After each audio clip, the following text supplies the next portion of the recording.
ব্যক্তি ইচ্ছা যদি করে প্রতিদিন 2-10টা 50টা 100টি স্বর্ণের অলংকার তৈরি করে অঙ্গে ধারণ করতে পারে,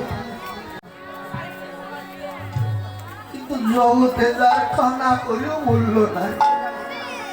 যেখানে স্বর্ণের অলংকার পরবার কথা, জগতে কানা করি মূল্য নাই। তুলসীর কাষ্ঠ যত্ন করে কেটে তারই অলংকার তৈরি করে অঙ্গে ধারণ করে। কেন? শাস্ত্র বললেন সোনা ঐশ্বর্যের হলেও তুলসী হলো মাধুর্য। তুলসী দেবীর উপরেই তো কৃষ্ণ প্রেম ভক্তি দেওয়ার নির্দিষ্ট দায়িত্ব রয়েছে। এই জন্যই বৈষ্ণব সমাজ তুলসী অর্চন, তুলসী ধারণ, তুলসী সেবন, তুলসী প্রদক্ষিণ কৃষ্ণ প্রেয়সিত। তো তুলসী মাধুর্যে তাই সোনার অন্তরে অনুতাপ হয়েছে, আজ আমার এত মূল্য, দুদিন পরে গৌরগত প্রাণ যদি সময় হয় আমাকে কেউ গ্রহণ করবে না। বড় অনুতাপ হয়েছে অন্তরে, আজ আমার এত মূল্য, দুদিন পরে মূল্যই থাকবে না। মান থাকতে থাকতে স্থান ত্যাগ করাই তো বুদ্ধিমানের কাজ।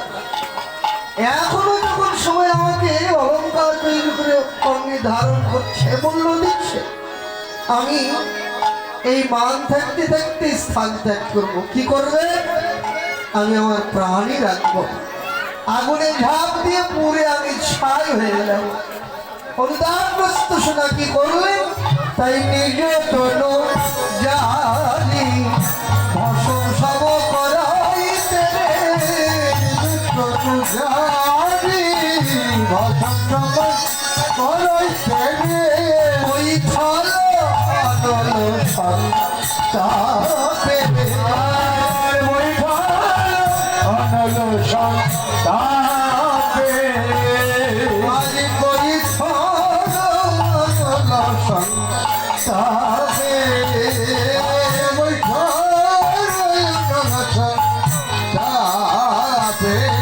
আমার ইচ্ছার প্রাণার রাখবো না রে, ইচ্ছার প্রাণার রাখবো না রে, ইচ্ছার প্রাণার রাখবো না রে, ইচ্ছার প্রাণার রাখবো না রে, মনল গেল প্রাণ দেব, ইচ্ছার প্রাণার রাখবো না রে, প্রাণ দেব, ইচ্ছার প্রাণার রাখবো না রে, মনল গেল প্রাণ দেব, আমার ইচ্ছার প্রাণের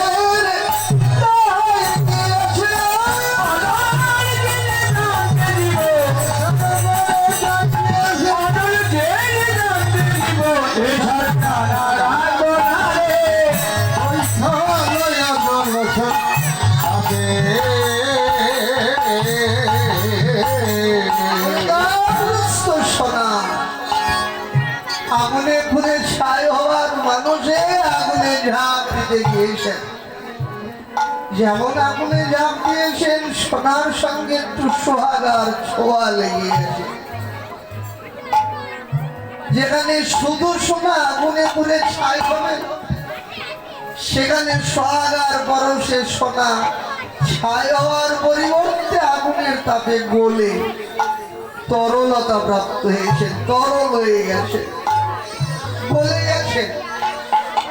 সোনা যখন গলে যায়, গলিত সোনার তো একটা নতুন বর্ণ লাভ হয়। সোনা যেমন গলে গেছে, নতুন বর্ণের সোনা। এইবার নিজের বর্ণের দিকে তাকিয়ে দেখছেন, আর একবার বউ রূপের দিকে তাকিয়ে দেখছেন। নিজের এই নতুন বর্ণের সঙ্গে গৌর রূপের কিছুটা মিল খুঁজে পেয়েছে। মনে মনে বড় আশা জেগেছে, আমি তো আর মরতে চাই না, আমি জনম পর বহু রূপ খালি দেখে আমার জন্মকে সার্থক করব, ধন্য হব।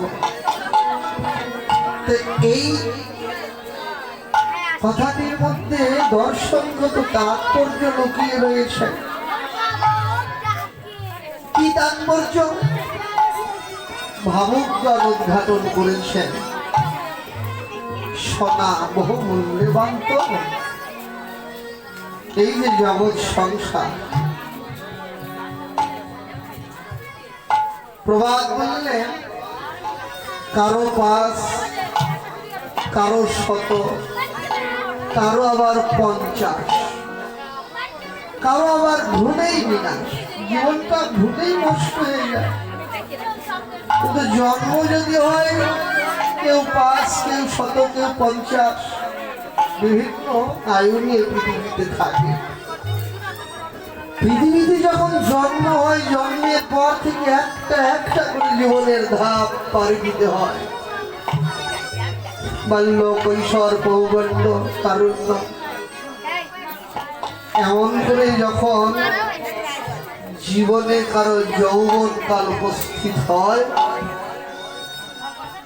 যৌবনকালে কেউ তার নিজের জন্য ভাবনার কোনো অবকাশ রাখেন না। ভাবনা অন্তর জুড়ে থাকে, তবে তার নিজের জন্য নয়। কার জন্য? চারপাশে যে সমস্ত আপনজন, প্রিয়জন ঘিরে থাকে তাদের জন্য।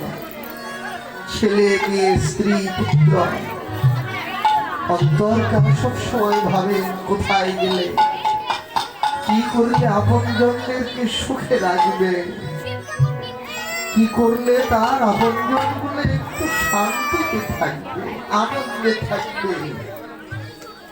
যখন এমন আপনজনদেরকে ঠিক ঠিক মতো তাদের চাওয়া পাওয়া পূরণ করে তাদের সমস্ত অন্তরের আবদারগুলো মিটিয়ে দিতে পারে, তখন ওই মানুষটার সংসারের আর ১০ জনের কাছে সোনার মতো বহু মূল্য থাকে, অনেক মূল্যতা। আপনজনগুলো তার কাছে পাওয়ার আকাঙ্ক্ষা, তার সেবার দরকার না থাকলেও সবাই উন্মুখ হয়ে থাকে। হরিণের মতো কান খাড়া করে রয়ে থাকে, কখন সে ডাকে, কে কার আগে ছুটে গিয়ে তার সেবা করে মন জুগিয়ে চলতে পারবেন। এত মূল্য সংসারে, তার কাছে পাওয়ার অনেক কিছু রয়েছে। কিন্তু ওই মানুষটার জীবনে যেদিন বার্ধক্য নেমে আসে, কর্মক্ষমতা হারায়, দেবার ক্ষমতা হারায়। যে আপনজনের কাছে ২ দিন আগে মানুষটি ছিল বিগ্রহ, যখন দেওয়ার ক্ষমতা থাকে না, ওই লোকটাই তখন তাদের কাছে হয়ে যায় গলগ্রহ। ২ দিন আগে যাকে সবাই দেবতার মতো মাথায় তুলে সেবা যত্ন করেছে, সেবার জন্য কাউকে ডাকার প্রয়োজন হয়নি, আপনি ছুটে এসেছে।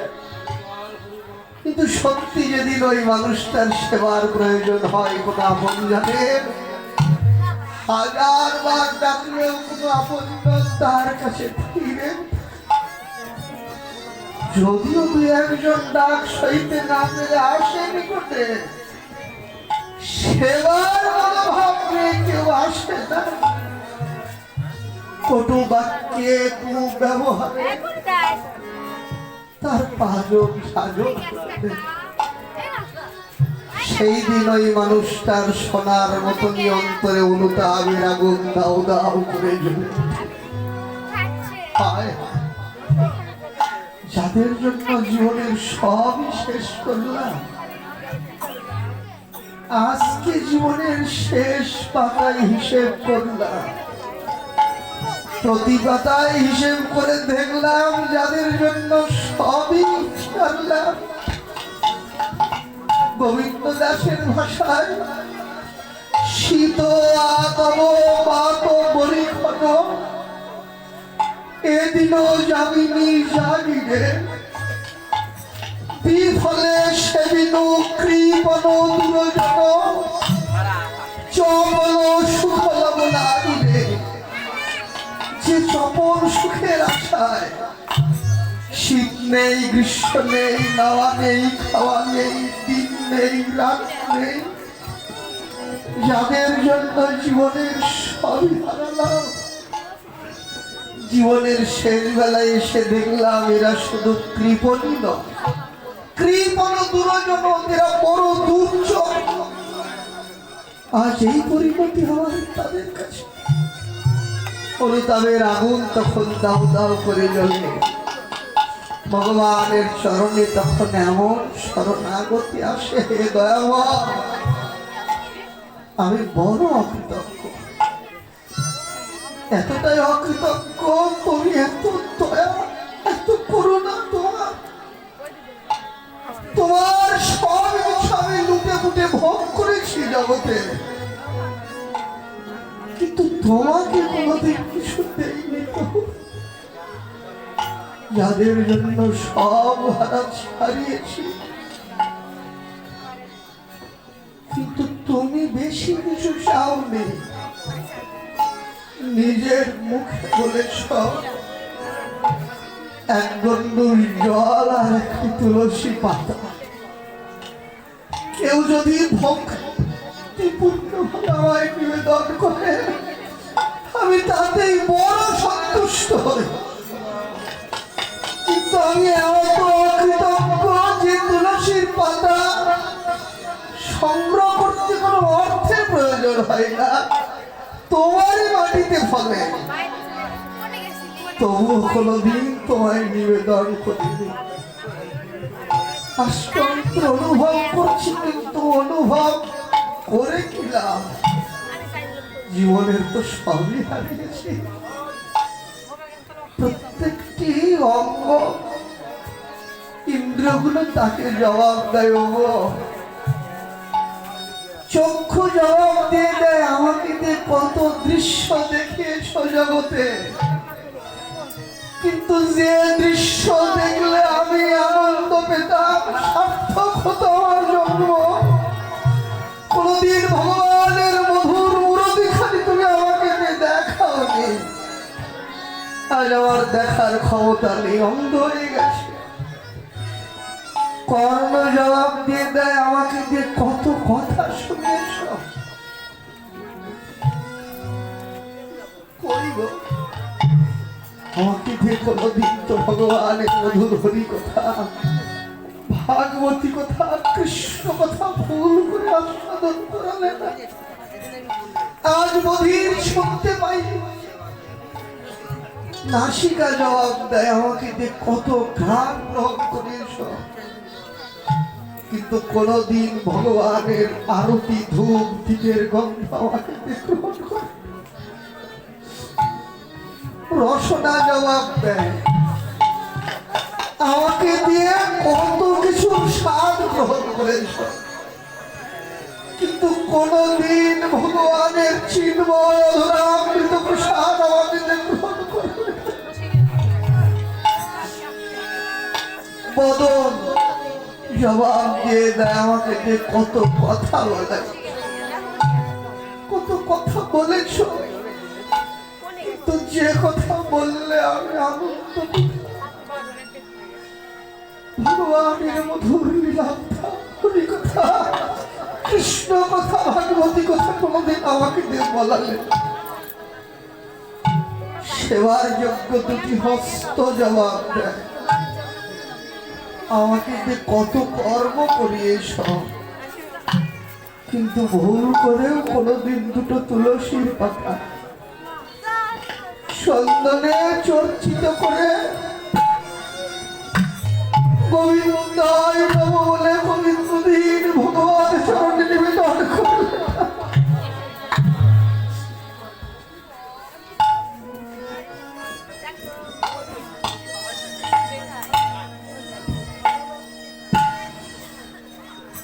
এমন করে সমস্ত ইন্দ্র, চক্ষু, কর্ণ, জিহ্বা, নাসিকা, ত্বক, চরণ জবাব দেয় আজ আর চলতে পারি না। কত জায়গায় গিয়েছ, কিন্তু ভগবানের লীলাস্থলী কোনদিন আমাকে নিয়ে, ส সব হারালাম, ส হারালাম, কিন্তু তোমার তোমার কথা কথা বললে আমি আনন্দ পেতাম। অনুতাপের আগুন এমন করে জ্বলে, আপন জনের ভালোবাসা হারা, প্রিয়জনের প্রীতি তাও হারা। তখন অন্তরে এমন করে অনুতাপের আগুন জ্বলে, হয় যাদের জন্য সবই হারালাম, তাদের কাছে আমরা এই পরিণতি। অকৃতজ্ঞ তো আমি, এই অকৃতজ্ঞ জীবন রেখে আমি আর কি করব? যখন বহুর জন্য করবার অনেক ছিল, এখন আর কিছু করতে পারবো না। চক্ষু অন্ধ, কর্ণবতী, নাসিকা কোনো ঘ্রাণ দেওয়ার শক্তি নেই, সেবা করবার হস্তক্ষম, চলবার চরণক্ষম। প্রাণ রেখে আমার আর কি হবে? প্রাণ আর রাখবো না। অন্তরে এমন অনুতাপের আগুন জ্বলে ওঠে। ওই অনুতাপগ্রস্ত মানুষটি যদি ওই সময় সৌভাগ্যবশত কোন সাধু সঙ্গরূপ সোহাগার পরশ পায়,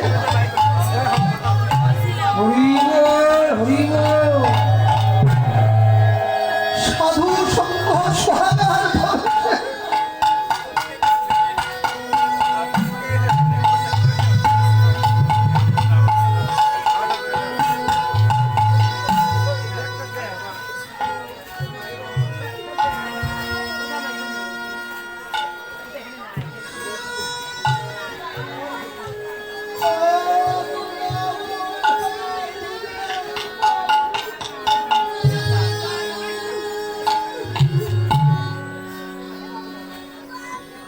তখন অনুতাপের আগুনে পুড়ে সাধু সঙ্গ সোহাগার পরশে ওই অনুতাপগ্রস্ত মানুষটি সোনার মতো একটা নতুন জীবন লাভ করে। ভক্তি শাস্ত্র যাকে বললেন ভাগবতী জীবন। সাধু জন্মালে নব প্রাণ ত্যাগ করবে তো মহাপাপ। প্রাণ ত্যাগ করার প্রয়োজন নেই, সব হারিয়েছে, ক্ষতি নেই। চক্ষু অন্ধ হয়েছে, তাও ক্ষতি নেই। কিন্তু চক্ষু অন্ধ হলে কি হবে গো? তোমার অন্ধ নয়ন দুটিতে এখনো তো জল ঝরে। নয়ন অন্ধ হলেও অন্ধ নয়নের জল তো এখনো ফুরিয়ে যায়নি। কাঁদো, প্রাণ হয়ে কাঁদো, ব্যাকুল হয়ে কাঁদো, কৃষ্ণ গোবিন্দ বলে কাঁদো, হরিবল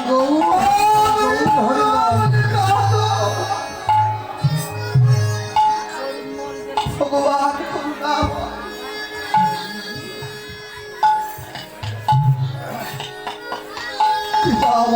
কৃপা জীবনে লাভ হবে কেন? শাস্ত্র বললেন ভগবান সবই সইতে পারেন, সইতে পারেন না তার ভক্তের নয়নের জল। সব সইলেও ভক্তের দুঃখ, ভক্তের বেদনা তিনি সইতে পারেন না। ভক্তই তো তার সব, ভক্তই তার জীবন সর্বস্ব। ভক্তের জন্য ভগবান এমন কোন কর্ম নাই যে পৃথিবীতে এসে তিনি করেন। কাঁদো, ব্যাকুল প্রাণে কাঁদো, কৃষ্ণ কৃষ্ণ বলে কাঁদো। শিশু কাঁদলে মা যেমন দূরে রইতে পারে না, তেমনি ভক্ত কাঁদলে ভগবান কখনো দূরে রইতে পারে না।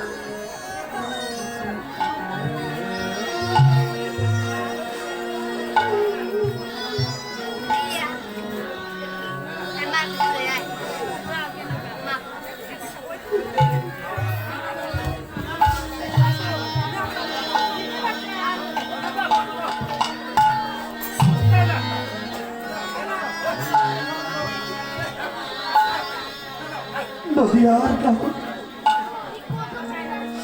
বড় অনুরাগ আমাদের শ্বশুর কি বলবো রে ওই রূপ কোনো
কিন্তু একবার আস্বাদনের দৃষ্টি দিয়ে মুখখানি তাকিয়ে দেখে, যদি আস্বাদনের দৃষ্টি দিয়ে মুখখানি তাকিয়ে দেখতেন তাহলে আমার মনে হলো কি জানি ওই বিধির বিধান ভুলে ভুলে যেত রে।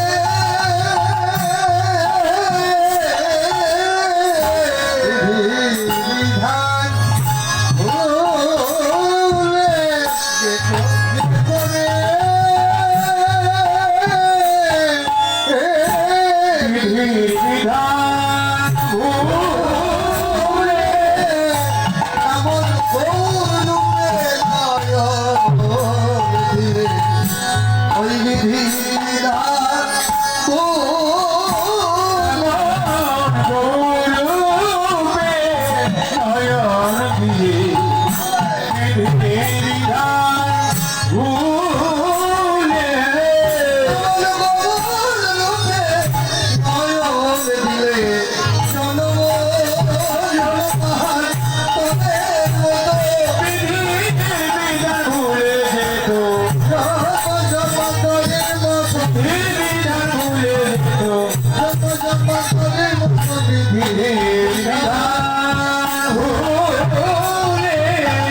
যা সময় অধিক বিধিত নহি অনুভব, যা সময় অধিক বিধিত নহি অনুভব, তুলনা দেবার নাই তুলনা দেবার নাই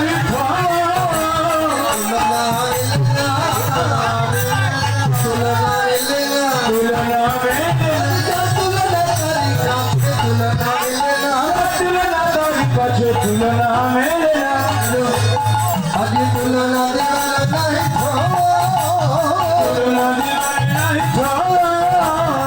জগদানন্দ বহু বহু করুণা বহু নিরবল গৌর কৃষ্ণ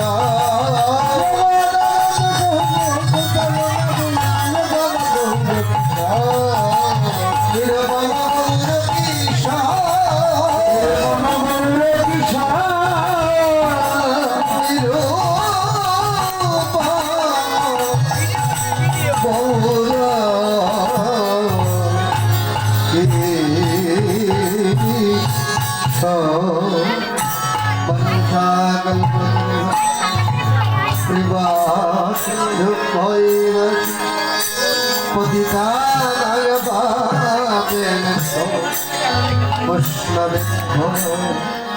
নমো